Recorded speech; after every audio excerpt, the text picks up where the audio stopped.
মালদায় এত আম হয়, অথচ মালদা স্টেশনে যে আমসত্ত্বগুলো পাওয়া যায় ওগুলো খেলেই তুমি মরে যাবে।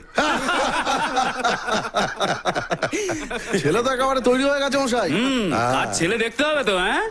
বড় হয়ে কিছু একটা হলে নিশ্চয়ই খবরের কাগজে নাম তুলবে। তা বটে। এই দাঁড়া দাঁড়া দাঁড়া দাঁড়া দাঁড়া, এই দেখ দেখ কাকুরা কি বলছে দেখ। কিরে বড় হয়ে কি হবি? বিধান রায় না অমর্ত্য সেন? আমি বড় হয়ে সাইকেল মেকানিক হব।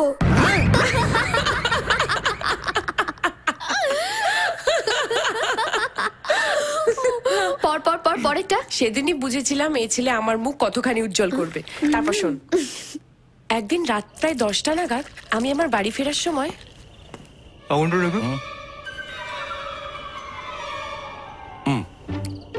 Thank you.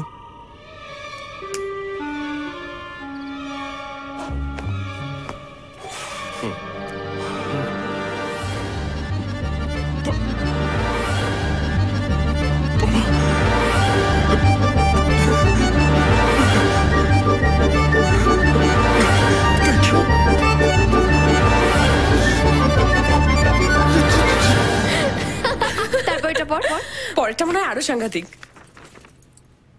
ওর বিয়ের পরীক্ষার সময় ওর থেকে বেশি আমাকে খাটতে হয়েছিল। সারা রাত জেগে পড়াশোনা করেছিলাম। কেন জানিস? কেন কেন? সেটাই তো। অভিক পরীক্ষার হলে বসে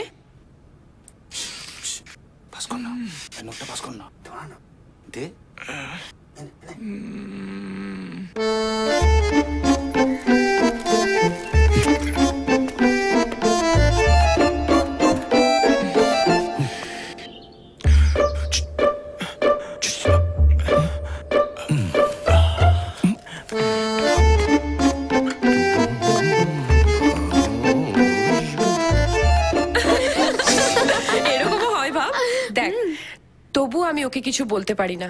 কথায় আছে না, স্নেহ অতি বিষম বস্তু। আমার কাছ থেকে দূরে থাকলে ও হয়তো কিছু করতে পারবে। তুই ওকে কম্পিউটার শিখিয়ে বিদেশে পাঠানোর ব্যবস্থা কর। বাংলাদেশ হলেও চলবে। বাংলাদেশ? তবু লোকে বলবে আমার ছেলে বিদেশে আছে। ভগবান তোর মঙ্গল করুক। আজ এখানেই শেষ করলাম, পরে চিঠিতে আরো পাঠাবো।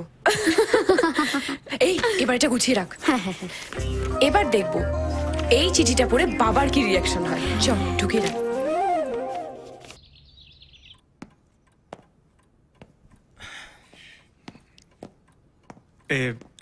কাকু আমায় ডেকেছেন?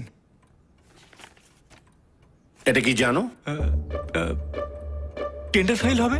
তোমার বাবার চিঠি, এতে তোমার পুরো কেস হিস্ট্রি লেখা আছে। এখন কি করতে চাও? আইএস বা আইপিএস অফিসার? না মানে ওই একটা ছোটখাটো চাকরি হলেই হবে। ভেবেছিলাম তোমার ছোটখাটো একটা চাকরির ব্যবস্থা হলে সুবিমল খুশি হবে, কিন্তু চিঠিটা পড়ে মত বদলাতে হলো। সব থেকে আগে তোমাকে মানুষ করতে হবে। কারেক্ট। ওভার স্মার্ট হওয়ার চেষ্টা করো না। আমি তোমার বাবার মতো অতটা ভালো মানুষ নই।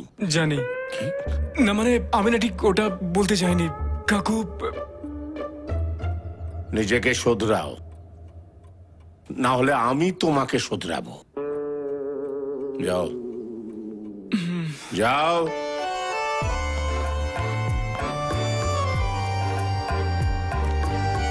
প্রভু